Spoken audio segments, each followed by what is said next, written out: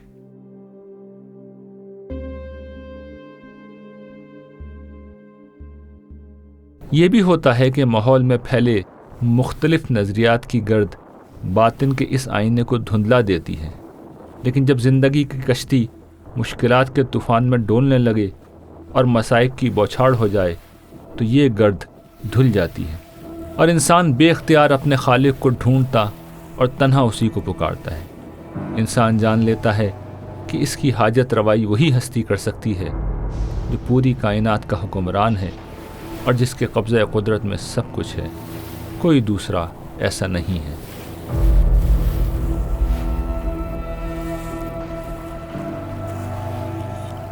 وہ اللہ ہی ہے جو تمہیں خشکی اور تری میں سفر کراتا ہے، یہاں تک کہ جب تم کشتی میں ہوتے ہو اور کشتیاں لوگوں کو لے کر موافق ہوا چل رہی ہوتی ہیں اور لوگ اس سے شاداں و فرحاں ہوتے ہیں کہ یکایک اس پر ایک تند ہوا آ جاتی ہے اور کشتی کے مسافروں پر ہر طرف سے موجیں اٹھنے لگتی ہیں اور وہ سمجھ لیتے ہیں کہ طوفان میں گھر گئے۔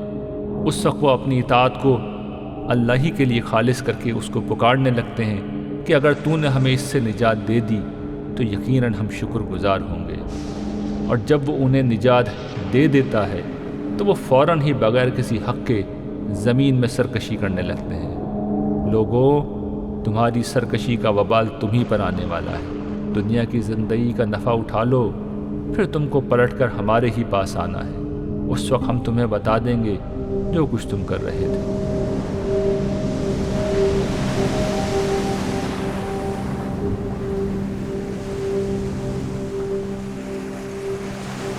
میں اس وقت سمندر میں ہونے کی بنا پر فضا میں نمی کے اثرات کو واضح طور پر محسوس کر رہا ہوں۔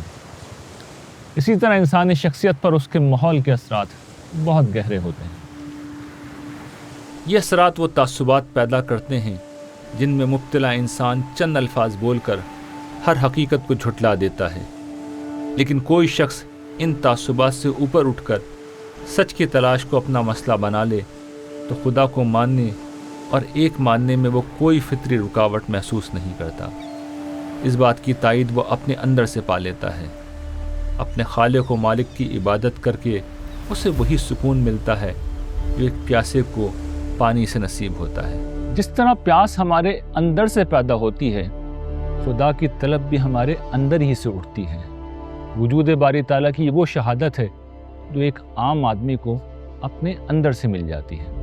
ہر سال فطرت انسان اسی وجہ سے اپنے ذات کے ذریعے سے، اپنے وجود سے، اپنے شعور سے اس بات کی گواہی دیتا ہے اور اپنے اندر یہ تسلیم کرتا ہے کہ وہ کسی خدا کا بندہ ہے، کسی معبود کا عابد ہے، اور یہ اس کا اثر تمام تہذیبوں میں بھی جو آج تک وجود میں آئی ہیں نظر آتا ہے۔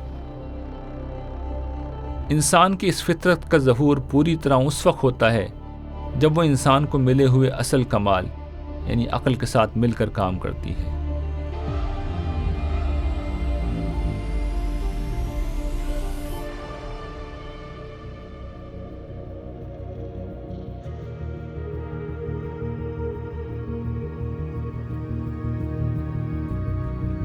انسانی عقل جیسے ہی کسی شے کی یہ حقیقت سمجھ لیتی ہے کہ وہ بنی ہوئی ہے، وہ فوراً اس کے خالق کو ڈھونڈتی ہے، کیونکہ انسانی عقل و فطرت کے لیے ناقابل تصور ہے کہ کسی مخلوق کا کوئی خالق اور کسی تعمیر کا کوئی معمار نہ ہو۔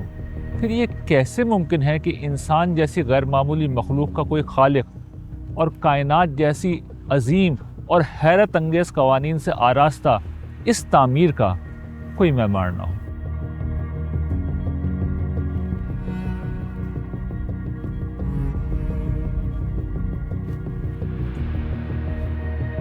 مسئلہ یہ ہے کہ کائنات کا خالق نظر نہیں آتا، مگر یہی تو عقل انسانی کا اصل کام ہے کہ وہ نظر آنے والے حقائق کو دیکھ کر نظر نہ آنے والے حقائق تک پہنچ جاتی ہے۔ انسان اپنے ارد گرد جس حیرت انگیز دنیا کو دیکھتا ہے وہ عقل انسانی کے سامنے یہ سوال رکھ دیتی ہے کہ اس عظیم کائنات کو کس نے پیدا کیا، پھر اس دنیا میں ایسا نظم، نفع بخشی اور زندگی کے فروغ، تحفظ اور بقا کا یہ اہتمام کس نے کر رکھا ہے۔ خاص طور پر ہماری یہ زمین جہاں زندگی پائی جاتی ہے وہ اپنی ذات میں ایک معجزہ ہے۔ ایک ایسی کائنات میں جہاں فطرت کی ہر طاقت زندگی کی قاتل ہے، ہماری زمین زندگی کا گہوارہ بنی ہوئی ہے۔ یہاں ایک حیرت انگیز لائف سپورٹنگ سسٹم بنا ہوا ہے جس کے چند اجزاء جیسے سورج کا زمین سے ایک خاص فاصلہ، سانس لینے والی گیس کی بلا انقطاع فراہمی، دن اور رات کا ایک متوازن طریقے پر آگے پیچھے آنا، خوراک اور پانی کا انتظام وغیرہ تو سب کو معلوم ہے۔ ان کے علاوہ بھی سینکڑوں عوامل ہیں جو مل کر اس زمین پر زندگی کے وجود، بقا اور فروغ کو یقینی بناتے ہیں۔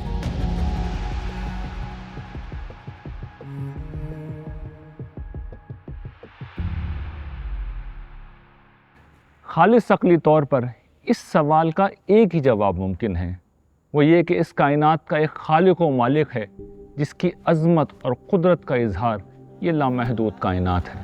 اس کے بعد خدا کے رسول آتے ہیں اور اپنی داستان حیات میں خدا کی موجودگی کا ناقابل تردید ثبوت چھوڑ جاتے ہیں۔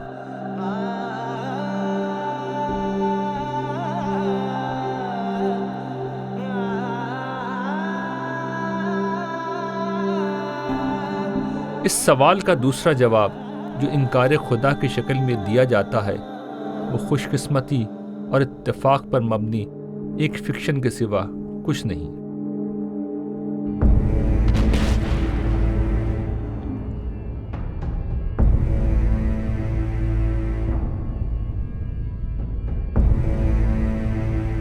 اس فکشن اسٹوری کے مطابق کائنات میں موجود سب کچھ خوش قسمتی کی اس زنجیر سے وجود میں آیا جس کی ہر کڑی اتفاق کی ڈور میں پروئی گئی ہے۔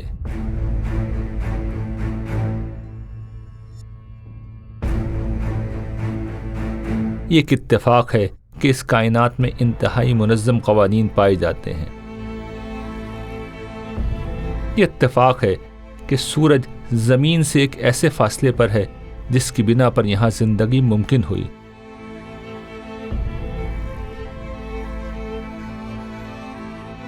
یہ اتفاق ہے کہ آکسیجن ایک ایسے تناسب میں یہاں موجود ہے جو زندگی کے لیے ضروری ہے، اور وہ تناسب مسلسل باقی رکھنے کا یہاں پورا انتظام ہے۔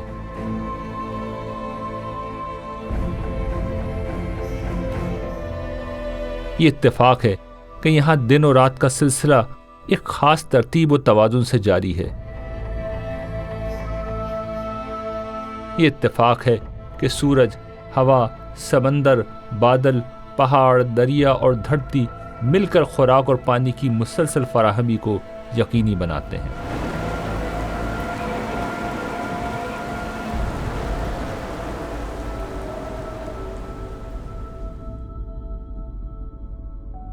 اتنی بڑی ہارمونی، ڈی این اے کی سٹرکچر اور یہ ساری کی ساری چیزیں اس طرف اشارہ کر رہی ہیں یہ ڈیفینٹ پلان ہے، اس کے پیچھے ایک پلانر ہے اور وہ خدا ہے۔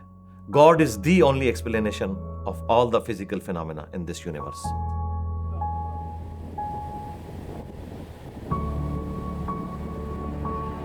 اس دوسرے جواب کو سائنس کا سہارا لے کر کچھ معتبر بنانے کی کوشش کی جاتی ہے، مگر اس کے بعد بھی یہ جواب کوئی حقیقت نہیں بنتا، زیادہ سے زیادہ ایک سائنس فکشن بن جاتا ہے۔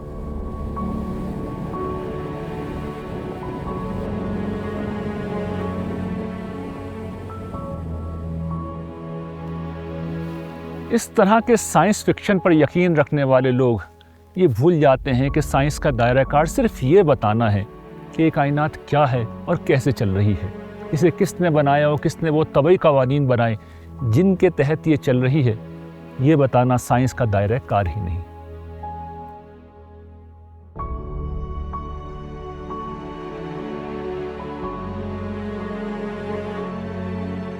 یہ جواب کہ یہ دنیا بخت و اتفاق کا کارخانہ ہے جو بغیر کسی خالق کے انتہائی حیرت انگیز قوانین کے تحت چل رہی ہے، اس وجہ سے وجود میں نہیں آتا کہ منکرین کو خدا کے نہ ہونے کا کوئی ثبوت مل گیا ہے۔ یہ جواب اس وقت وجود میں آتا ہے جب انسان یہ جان لیتا ہے کہ خدا کو ماننے کے بعد انسان کو اپنی آزادی سے کسی نہ کسی درجے میں دستبردار ہونا پڑے گا۔ یہ جو الحاد آج کل پھیل رہا ہے نا، اس کی وجہ کوئی لاجک یا وہ نہیں ہے، اس کی بنیادی وجہ ہے شہوت پرستی۔ جب آپ اللہ کو مانتے ہیں، خدا کو مانتے ہیں، گاڈ کو مانتے ہیں، کریٹر کو مانتے ہیں، کسی بھی عنوان سے، تو کچھ نہ کچھ پابندیاں آپ پہ لگتی ہیں۔ خدا بندوں سے کیا چاہتا ہے؟ دوسرا مسئلہ یہ ہوا کہ پوسٹ ماڈرنزم میں آ کر جو انسان کو ماڈرنزم سے جو آزادی ملی تھی، پوسٹ ماڈرنزم میں اور جا کر کوئی نیریٹو نہیں رہا، کوئی آپ کسی خاص نیریٹو کے تحت نہیں سوچ سکتے، تو آزادی کا ایک نیا تصور وجود میں آیا ہے۔ انسان چاہتا ہے کہ میں آزاد ہو کے زندگی گزاروں، میرے لیے کوئی رکاوٹیں نہ ہو، تو اس رکاوٹ میں جو اس کی جو ناجائز خواہشات ہیں نا، اس کی تکمیل میں سب سے بڑی رکاوٹ خدا ہے، اللہ ہے، گاڈ ہے۔ تو اس بیس پہ لوگوں نے خدا کا انکار کیا۔ تبھی قرآن میں اللہ تعالیٰ کیا کہتا ہے کہ جو خدا کو نہیں مانتے، افرأیت من اتخذ الہہ ہواہ، وہ خواہشات کو خدا مانتے ہیں۔ تو ایسا ہو نہیں سکتا آپ کا کوئی معبود نہ ہو، یا تو اللہ کو مانیں یا آپ اپنی خواہشات کو مانیں۔ مذہب بہرحال کچھ نہ کچھ پابندیاں انسانوں پر لگاتا ہے، اور آج کا جدید اور آزاد انسان مذہبی پابندیاں قبول کرنے کے لیے تیار نہیں ہے۔ دور جدید میں جب آزادی اور خواہش انسانوں کے لیے سب سے زیادہ اہم ہو چکی ہیں، خدا کی نظر نہ آنے والی اتھارٹی کی پابندی قبول کرنا جدید انسان کے مزاج کے خلاف ہو چکا ہے۔ میری مرضی اور میرے درمیان جو سب سے بڑی رکاوٹ ہے وہ خدا ہے۔ اگر میں کسی طریقے سے خدا کو ہٹانے میں کامیاب ہو جاؤں، میں اپنی مرضی کی زندگی گزار سکتا ہوں، پھر مجھے کوئی پوچھنے والا نہیں ہے۔ انکار خدا کا دوسرا سبب یہ ہے کہ اہل مذہب کے آپس میں بہت سے اختلافات ہیں، پھر خدا کے نام پر وہ جو کچھ کرتے اور کہتے ہیں ان میں سے اکثر چیزیں خود عقل و فطرت کے خلاف ہیں، جنہیں قبول کرنا آسان نہیں۔ ان چیزوں کو رد کرتے کرتے آج کا انسان خدا کے تصور کو بھی رد کر بیٹھا ہے، جس کے بعد سوائے گمراہی کے اندھیروں کے اور کچھ باقی نہیں بچتا۔ اس کے علاوہ کچھ لوگ وہ ہوتے ہیں جو دنیا کے بارے میں خدا کی اسکیم سمجھ نہیں پاتے۔ امتحان کی غرض سے اس دنیا میں ہر سو جو ایک نوعیت کی ناتمامی، شر اور فساد نظر آتا ہے، اسے خدا کے نہ ہونے کا ثبوت سمجھ لیتے ہیں۔ اسی طرح انہیں خدا فوری طور پر سزا و جزا دیتا ہوا نظر نہیں آتا۔ اس نظر نہ آنے کو وہ خدا کے نہ ہونے کی دلیل سمجھ لیتے ہیں۔ یہ ساری وجوہات بتاتی ہیں کہ منکرین خدا کو اس کے نہ ہونے کا کوئی ثبوت نہیں مل گیا ہے۔ حقیقت یہ ہے کہ خدا کا انکار کرنے والے بیشتر لوگ قرآن کریم کی رہنمائی سے محروم ہونے کی بنا پر اس دنیا کے بارے میں خدا کی تخلیقی اسکیم کو سمجھ نہیں پاتے، لیکن انشاءاللہ انسان کی کہانی میں ہم خدا کی اس تخلیقی اسکیم کو تفصیل سے بیان کریں گے جو اس نے قرآن مجید میں اس کائنات کے بارے میں بیان کی ہے، اور جو ہر معقول سوال کا مدلل جواب دیتی۔ الحاد کے حق میں ایک پوری تحریک کے باوجود دنیا بھر کے بیشتر انسان کسی خدا، اللہ، گاڈ، ایشور، یہوہ کو اس کائنات کا خالق ماننے کو ترجیح دیتے ہیں، نہ کہ اتفاقات کو اس کائنات کے وجود کا سبب سمجھتے ہیں۔ مذہب دشمن کمیونزم نے جبر کے زور پر اور مذہب بیزار مغربی مفکرین نے دلیل کے زور پر خدا کو فرد کی زندگی سے نکالنے کی بہت کوشش کی، جو ناکام ثابت ہوئی، مگر ان کی پیش کردہ توجیہات کسی ایسی فلم کی مانند ہیں جس کی کہانی اول تا آخر اتفاقات پر مبنی ہو۔ کہانی میں کوئی ارادہ ہو نہ کوئی جذبہ، کرداروں کے ساتھ ہر معاملہ خوش قسمتی سے پیش آ رہا ہو اور ہر مکالمہ اتفاق سے کسی کردار کے منہ سے نکلتا ہو۔ ایسی فلم کا باکس آفس پر فیل ہونا مقدر ہے۔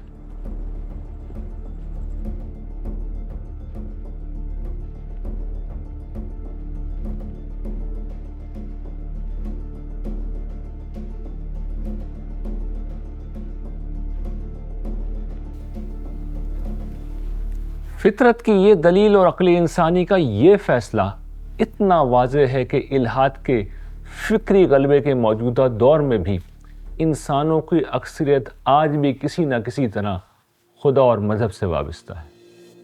پیو گلوبل کی مذہب کے حوالے سے شائع ہونے والی ایک تحقیقی رپورٹ 2015 سے 2060 تک مذہبی بنیادوں پر دنیا کا ایک نقشہ ہمارے سامنے پیش کرتی ہے۔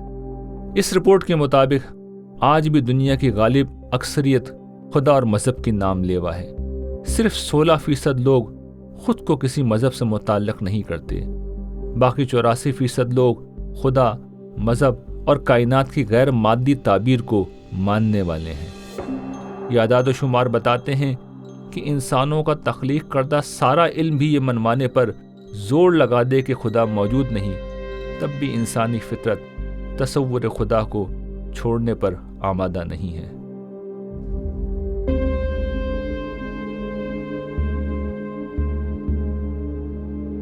اس بات کو عملی طور پر سمجھنے کے لیے سری لنکا کے شہر کینڈی چلتے ہیں، جہاں بدھ مت کے ماننے والوں کا ایک انتہائی عظیم ٹیمپل موجود ہے جسے ٹیمپل آف دی ٹوتھ کہا جاتا ہے۔ بدھ مت کی روایت کے مطابق یہاں بدھا کا دانت موجود ہے اور اسی مناسبت سے دنیا بھر سے بدھ زائرین یہاں آتے ہیں۔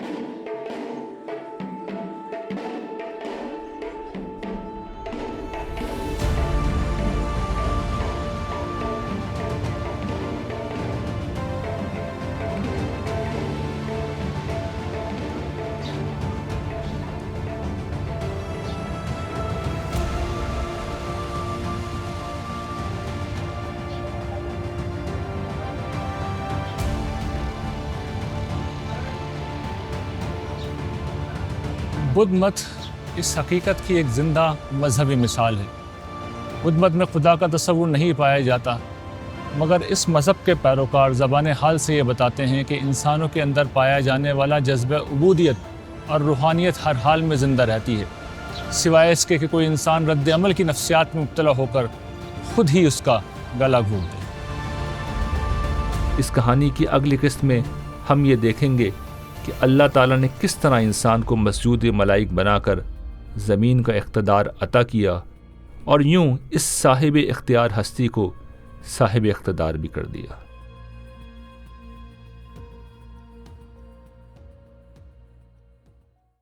سنا ہے ابھی وہیں میرے انتظار میں ہے، سنا ہے ابھی وہیں میرے انتظار میں ہے، جہاں سے تو نے کہا تھا مجھے یہاں سے نکل، جہاں سے تو نے کہا تھا مجھے یہاں سے نکل۔